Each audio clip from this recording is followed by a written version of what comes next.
제3과목 볼게요. 수질오형 공정시험법. 그 다음에 41번부터 풀어볼게요, 여러분들. 냄새 항목을 측정하기 위한 시료의 최대 보존기간 기준은 외워두셔야 되는 내용이죠. 그래서 가능한 한 즉시하는 게 좋고 냉장 보관하는 게 보관 방법이고, 그 다음에 최대 보존 기간은 6시간이라고 외워두셔야 되죠. 냄새는 코로 맡으니까 육자가 코자같이 생기지 않았어요? 이렇게? 코 구멍이라고 생각하면서 외우시면 되겠죠? 냄새 6시간 외워두시고, 32번은 삼각유효에 대한 유량 측정 계산하는 문제네요. 수두가 주어지고 밑면으로부터 절단 하부까지의 높이가 주어지고 폭이 주어졌네요. 유량 구하라고 했는데 K 또 주어졌네요. 구하는 공식이 주어졌죠? 그래서 K에다 대입해서 계산해도 되고, 우리는 객관식 문제에서는 K는 얼마로 보면 된다고 했죠? 84로 해서 계산하면 근사값 찾으면 된다고 했었죠? 그래서 유량 공식, 삼각유효 공식은 외워두셔야 되죠? 삼각유효, 사각유효 다 외워두셔야 된다. Q 이꼴 K의 H의 삼각유효는 몇 승? 2분의 5승. 3이 있으니까 2개니까 2분의 5승이라고 외워두셔야 되죠? 단위는, 유량의 단위는 뭐예요? 메타 3승에 민이라는 단위 쓴다는 거 알고 계셔야 되고, H는 메타의 단위로 넣어준다는 거 알고 있으면 돼요. 근데 K값이 주어졌으니까 대입해서 계산하면 돼요. 근데 1분밖에 안 남았다 그러면 84 넣어서 계산하면 되겠죠? 근사값이 나오기 때문에 마찬가지로 계산해봤더니 84점 얼마 나오잖아요. 그래서 객관식 문제에서는 84를 대입해서 계산해도 별 문제는 없다. 시간이 있을 때는 계산해봐야 되죠, 주어지면. 그래서 집어넣어주면 되죠. 81.2에다가 H는 수두네요. 수두 얼마예요? 0.2라고 주어졌죠? 두 번째 줄에 0.2. 그 다음에 D는 8.4 더하기 12 나누기 루트 D. D는 수로의 밑면으로부터 절단 하부까지의 높이를 얘기하는 거죠. 그게 얼마라고 됐냐면 0.75라고 주어졌으니까 넣어주면 되고, 곱하기 H 수두 0.2, 그 다음에 폭 0.5죠. 마이너스 0.09에 제곱해서 계산까지 해보세요. 여러분들 진짜 84.7448이 나오는지 계산까지 해보셔서 대입해주면 된다. 그래서 대입하면 메타 3승법 이내 단위로 나오죠, 여러분들. 그래서 계산하면 되겠고, 그 다음에 주어지면은 한 번씩 넣어서 계산해서 해보세요, 여러분들. 시간이 없을 때는 84로 계산하시면 되고, 그 다음에 43번 시료 보존기간이 가장 짧은 측정 항목을 찾아라 그랬죠? 그래서 외워두셔야 되는데, 클로로필 A는 7일이라고 외워둬야 되겠고, 그 다음에 염소이온이랑 페놀이랑 암모니아성 질소는 28일이라고 외워둬야 되겠죠? 그래서 클로로필 A가 답이 되고, 44번 수로의 구성 재질, 수로의 단면적 형상 기울기가 일정하지 않은 개수로일 때는 물에 뜨는 부표를 사용해서 유속을 측정하죠. 그래서 유속을 측정했더니 단면적이 지금 평균 단면적이 3.2고 표면 최대 유속 위에다가 부표를 띄워서 할 때는 요 위에 표면에 있는 최대 유속이 측정이 된다고 얘기했었죠. 그래서 여기다 부표를 띄워가지고 10m 구간에 대해서 부표를 띄워서 스톱워치로 몇 초 걸리는지 재죠. 그래서 유속을 구하는데, 그때 유속이 지금 표면 최대 유속이니까 우리는 평균 유속으로 바꿔줘야 되죠. 평균 유속은 총 표면 최대 유속의 0.75, 75%라고 외워두셔야 되겠죠? 그래서 그거 곱해서 구하는 문제다. Q 이꼴 AV라는 공식으로 계산하면 되죠? AV 44번. 그래서 A는 단면적 3.2 메타의 제곱, 그다음에 속도가 주어졌는데 2.4라고 주어졌는데 0.75를 해줘야지 평균 유속으로 바뀐다고 했죠? 세크 구하면 메타 3승법 세크의 단위로 유량이 나온다. 그래서 0.75 곱하는 거 기억하고 있어야 되겠죠, 여러분들? 그 다음에 45번 식물성 플랑크톤을 현미경 개수법으로 분석하고자 할 때 분석 절차에 관한 설명으로 옳지 않은 것은 그랬네요.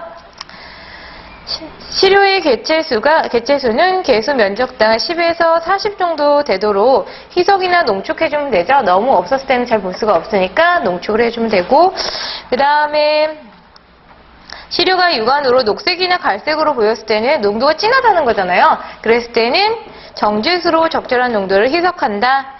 그 다음에 시료 농축 방법인 원심분리 방법은 일정량의 시료를 원심분리 10년간에 넣고 100에서 150이 아니라 1000배 G에서 여기 해설에 적혀 있죠, 여러분들. 1000배 G로 20분간 원심분리하여 일정 배율로 농축한다. 미세조리일 때는 1500G라고 적혀 있죠, 여러분들. 그래서 그것도 같이 기억하고 있으면 돼요. 그래서 그거 틀렸죠, 여러분들? 3번이 틀렸다. 4번 포르말린 루골용액 넣는 것도 같이 기억하고 있으면 돼요, 여러분들.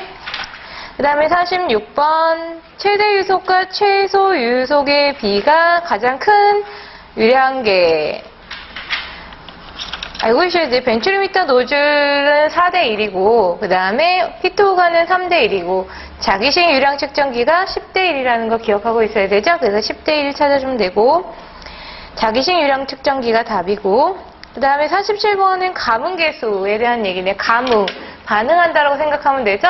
그래서 반응계수는 위에가 가문이니까 가문 같이 가문계수 써주고 밑에 농도로 나눠주면 되는 식 찾아주면 되죠. 표준액의 농도. 그래서 1번씩 찾는 거 찾을 수 있어야 되겠고 48번은 다음에 염소이온 분석을 위해서 적정법으로 해주죠. 우리 안에 알맞은 내용을 찾아라 그랬네요. 염소이온은 누구랑 반응한다? 질산은 외워두셔야 되죠? 질산은과 정량력으로 반응한 다음에 과잉의 질산은이 크롬산과 반응하죠? 크롬산은의 침전을 나타낸다. 종말점으로 해서 농도를 측정하는 방법이다 그랬는데 종말점의 색깔도 기억하고 있어야 되죠? 엷은 적황색이었죠? 적황색의 침전이라고 외워두셔야 되죠? 그래서 종말점의 색깔도 다시 한번 정리해 두시고 그 밑에 방해 산화하면 방해되지 않는다 그런 내용도 있으니까 같이 한 번씩 다시 한번 정리하시면 되고 49번 자외선 가시선 분광법으로 활성탄 흡착법으로 질산성 지수를 측정할 때 정량 한계 찾으라고 했네요. 0.3mg/L는 외워두셔야 되는 내용이죠. 그 다음에 50번 투명도 측정에 관한 설명으로 틀린 것은 그랬네요. 투명도는 측정 시간이 10시에서 4시에 해줘야 되죠. 너무 어두우면 안 되니까 10시에서 4시라고. 그 다음에 지름은 몇 cm죠, 여러분들? 30cm죠. 30cm 자를 생각하면 외우면 되겠죠. 30cm 자를 기준으로 생각하면서 30cm 원판에다가 5cm 구멍이 8개 있으면 되죠. 8개. 이렇게. 그리고 이 무게는 몇 킬로? 3kg. 그리고 보조추는 2kg. 30cm 3kg, 보조추는 2kg 이렇게 외워두시면 되겠네요. 그렇죠? 그래서 2번이 틀렸네요. 30cm인데 20cm라고 적혀 있으니까 틀린다고 찾아주면 되고 흐르는 물에는 2kg 추를 단다고 적혀 있고 강우나 수면의 파도가 격렬하게 이를 때는 수명도 측정 안 한다고 배웠죠? 안 보이죠? 그 다음에 51번 비소화물 생성 원자 흡수 분간 강도법에서 수소화물 생성 제가 잘못 읽었죠? 수소화물 생성 원자 흡수 분간 강도법으로 비소를 측정할 때 파장 외워두셔야 되는 거죠? 193.7나노메타 외워두셔야 된다는 거. 그다음 52번 공정폐수나 하수 유량 측정 방법의 최대 유량이 1큐빅미터 산소법 미만이에요. 쬐끔일 때죠? 그땐 그릇에 담아서 했었죠, 우리. 그릇에 대한 설명 중 옳은 것은 용기는 100에서 200리터를 사용하며 유수를 채우는 시간을 스톱워치로 재주죠. 그래서 용기에 물을 받아지는 시간은 몇 초? 20초죠. 20초 외워두셔야 되죠. 100에서 200리터고 20초 외워두시면 되죠. 이렇게 20초 이렇게 연결시켜서 외우시면 더 안 잃어버려요, 여러분들. 20초 이상. 그 다음에 53번 총대장균 시험 방법이 아닌 것은 그랬네요.